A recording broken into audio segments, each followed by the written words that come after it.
Dimanche dernier, la liturgie nous instruisait sur notre rapport à l'argent. En tant que communauté chrétienne, l'invitation était de discerner où se trouve la vraie joie et de bien orienter sa vie.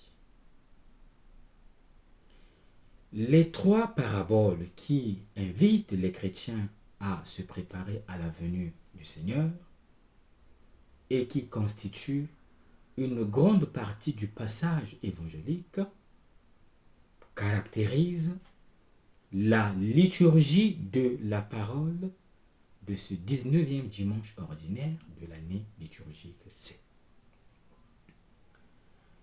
Il s'agit d'une attente qui ne naît pas du néant, mais, comme nous le rappelle la première lecture, du fait que le Seigneur est déjà venu pour libérer son peuple de l'esclavage en Égypte et le Christ pour sauver l'humanité du péché.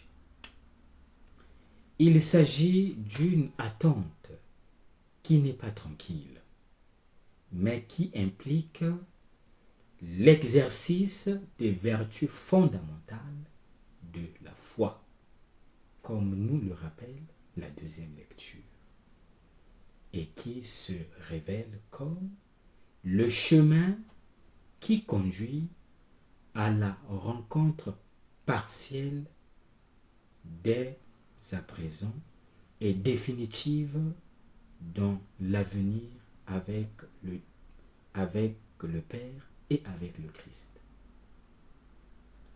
L'Évangile, en effet, offre beaucoup de thèmes de réflexion. La foi, la vigilance, l'aumône, la pauvreté en vue du royaume. Les trois paraboles sur la vigilance dans l'Évangile ont en commun l'exhortation pressante à attendre dans un engagement moral le retour du Christ. Dans la première parabole, les serviteurs attendent leur maître, qui est absent et peut revenir à tout moment, avec les reins sains et des lampes allumées. C'est une vigilance intelligente qui exige d'eux qu'ils soient prêts. La deuxième parabole a pour image la venue inopinée du voleur. Ce fait exige une vigilance constante. Elle est immédiatement suivie d'une application. Au verset 40, nous lisons: Vous aussi, tenez-vous prêts, car le Fils de l'homme viendra à l'heure où vous n'y penserez pas. La troisième parabole, le verset 41, précise que les destinataires ne sont plus les disciples, mais les responsables de la communauté, les administrateurs. Pour résumer, l'attente du Seigneur qui se présente à notre mort pour nous accueillir dans les demeures éternelles et qui viendra à la fin des temps pour achever l'œuvre du salut est une composante fondamentale de la morale chrétienne. C'est ce que nous rappelle l'ancienne invocation chrétienne de la foi et de l'espérance. Maranatha, viens Seigneur Jésus. C'est ce que la liturgie nous répète avec force dans l'acclamation de l'amnèse, dans l'attente de ta venue. Quel est l'enseignement à retenir? L'enseignement de Jésus sur le détachement des richesses dimanche dernier est directement lié à celui sur la vigilance active pour la venue du Seigneur. La communauté chrétienne est un petit troupeau de personnes qui vivent d'espérance et de foi. Dans ce petit troupeau, tous sont frères et sœurs. Tous ont reçu la mission de veiller, mais tous n'ont pas la même responsabilité. C'est pourquoi, sous l'impulsion de Pierre, Jésus précise que dans la communauté, il y a une distinction entre les simples disciples et les responsables.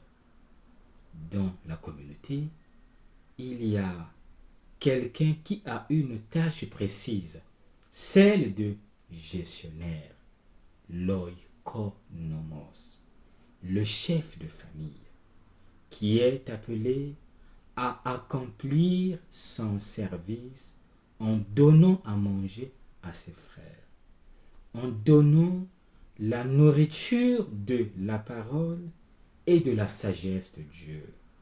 C'est la subsistance nécessaire qui fait vivre dont le gestionnaire, l'oikonomos, est responsable. C'est à lui de prendre soin spirituellement et matériellement des frères. Et il doit accomplir le service d'un serviteur digne de confiance et intelligent. Le petit troupeau est aussi le destinataire du royaume de Dieu, car le Père s'est complu à nous le donner. D'où la nécessité de vivre en adhérant activement à ce royaume. En d'autres termes, Jésus exige de nous fidélité, responsabilité, disponibilité et vigilance active. La disponibilité à répondre au projet de Dieu caractérise avant tout la foi d'Abraham et de Sarah en deuxième lecture. En Abraham, le père des croyants, la foi est devenue une obéissance proactive à Dieu. Un voyage dans l'inconnu, une attente confiante de la cité de Dieu, construite sur le fondement solide des promesses de Dieu lui-même. La vie chrétienne est un avènement, c'est-à-dire une attente et une rencontre avec l'événement du salut. Que devons-nous faire? Nous devons vivre en adhérant assidûment au royaume. Car là où est notre trésor, là aussi sera notre cœur, dit Jésus. Pour avoir cette joie du don du royaume, il ne faut pas grand-chose. Il suffit de se détacher des biens, les partager. J'avoue que je suis impressionné par ce mot. La seule condition pour être un petit troupeau, se dépouiller et partager. Se dépouiller de ce que l'on a, bien, argent, terre, non pas par mépris, non au nom d'un cynisme philosophique, mais simplement pour partager avec ceux qui n'ont pas et ne possèdent pas. Chacun a des richesses, de l'argent, des biens, mais aussi des forces, du temps disponible, des dons personnels. Il suffit de les partager avec les autres, qui sont tous des frères et des sœurs. C'est ainsi, ce n'est qu'ainsi que le disciple cesse d'avoir deux maîtres. Ce n'est qu'ainsi que le disciple cesse de mettre le moi au centre de la vie. Ce n'est qu'ainsi que le disciple cesse d'être tenté de s'aliéner par l'avoir, par la possession. Nous devons aussi rester dans l'attitude et adopter le comportement des serviteurs qui, pour servir, enceintent leurs reins, ont gardé leur lampe allumée, sans rester dans l'attente de la venue du Seigneur. L'ont écouté frapper à la porte et ont été capables de lui ouvrir quand il est arrivé. Des serviteurs qui attendent le Seigneur qui vient. Voilà ce que sont les chrétiens, pour qui retentit cette béatitude. Heureux les serviteurs que le Seigneur trouvera vigilants à son arrivée.